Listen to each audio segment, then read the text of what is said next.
আসসালামু আলাইকুম। সো আজকে ভিডিওতে আমরা দেখব কিভাবে মেইনলি রেসিং ড্রোন ফ্লাই করতে হয়। সো এটা হলো একটা বেসিক রেসিং ড্রোন। যারা মেইনলি এফপিভি ড্রোন বানাতে চাচ্ছেন অথবা রেসিং ড্রোন বিল্ড করতে চাচ্ছেন, তারা আজকে ভিডিওটা দেখলে খুব সহজে এই ধরনের এফপিভি অথবা রেসিং ড্রোনগুলো ফ্লাই করতে পারবেন। সো এটিতে এখন ক্যামেরা লাগানো নেই। সো যদি ক্যামেরা লাগানো থাকতো তাহলে সেটিকে আমরা এফপিভি ড্রোন বলতাম। সো আপাতত একটা রেসিং ড্রোন। সো চলুন দেখি না এটিকে কীভাবে ফ্লাই করতে হয়। প্রথমত আমরা আমাদের যে ব্যাটারি যে টার্মিনাল রয়েছে যেখান থেকে পাওয়ার দিতে হয়, সেখানে আমাদের ব্যাটারিটা এইভাবে কানেক্ট করে দিব। আর কানেক্ট করার সময় আমাদের ড্রোনটাকে একটা লেভেল জায়গায় রাখবো। আমাদের মোটর থেকে একটা সিকোয়েন্স অনুযায়ী বিপ হবে, এর মানে হলো আমাদের মোটরগুলো ক্যালিব্রেট হয়ে গিয়েছে। এবার যদি আমরা আমার রিমোটটা দেখি, আমাদের রিমোটটা যদি অন করি, সো এটা হলো আমাদের রিমোটটা। সো এই যে স্টিক রয়েছে এটা দিয়ে আমরা ড্রোনটাকে লেফট রাইট ফরওয়ার্ড ব্যাকওয়ার্ড, মানে যদি আমরা রাইটে দিই তাহলে ড্রোনটা এইভাবে রাইটে যাবে, ব্যাকে দিলে ড্রোনটা ব্যাকে আসবে। আচ্ছা, এখানে আরেকটা জিনিস হলো আমাদের এই ড্রোনটার এই যে পিছনের পাশে যেখানে রিসিভার লাগানো, এটা হলো ব্যাক সাইড এবং এটা হলো ফ্রন্ট সাইড। সো ফ্লাই করার সময় সবসময় আমাদের ড্রোনের ফ্রন্ট সাইডটা আমাদের রিমোট বরাবর সামনে থাকতে হবে। তাহলে আমরা যদি ফরওয়ার্ডে দিই তাহলে আমাদের ড্রোনটা ফরওয়ার্ডে যাবে, ব্যাকওয়ার্ডে দিলে ব্যাকওয়ার্ডে আসবে, রাইটে দিলে রাইটে যাবে, লেফটে দিলে লেফটে যাবে। এই যে স্টিকটা রয়েছে এটাকে যদি আমরা রাইট অথবা লেফটে মুভ করে তাহলে আমাদের ড্রোনটা ইউ অনুযায়ী রাইট এবং লেফট হবে। এবং এই স্টিকটার মাধ্যমে আমাদের ড্রোনের যে আরপিএম অথবা থ্রটল রয়েছে সেটাকে আমরা কন্ট্রোল করতে পারবো।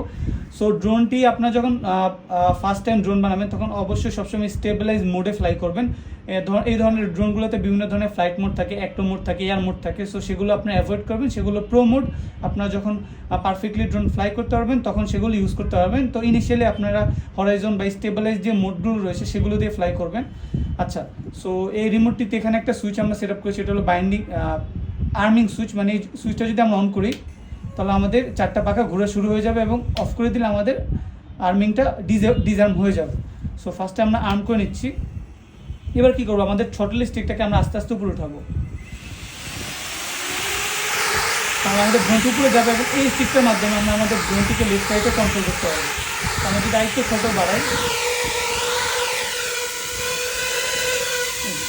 স্টিকগুলোকে খুবই স্মুথলি মুভ করাতে হবে। জোরে মুভ করলে কিন্তু আমাদের ড্রোনটা অনেক জোরে এভাবে মুভ হবে। তো আমরা এই স্টিকগুলোকে খুবই স্মুথলি আস্তে আস্তে কন্ট্রোল করবো এবং সবসময় আমাদের স্টিকগুলোতে হাত রাখতে হবে।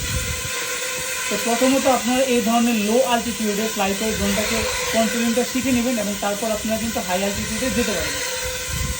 তো এই যে দেখতে পাচ্ছেন এটাতে আমরা left right backward forward control করছি এবং এই স্টিকটা দিয়ে আমরা কিন্তু ইওটাকে কন্ট্রোল করতে পারবো। আর স্টিকটাকে যদি আমরা আস্তে আস্তে নামিয়ে দিই আমাদের ড্রোনটা ল্যান্ড হয়ে যাবে এবং এটা দিয়ে আমরা অফ করে দেবো। সো এইভাবে আপনারা খুব সহজে একটি রেসিং ড্রোনকে ফ্লাই করতে পারবেন।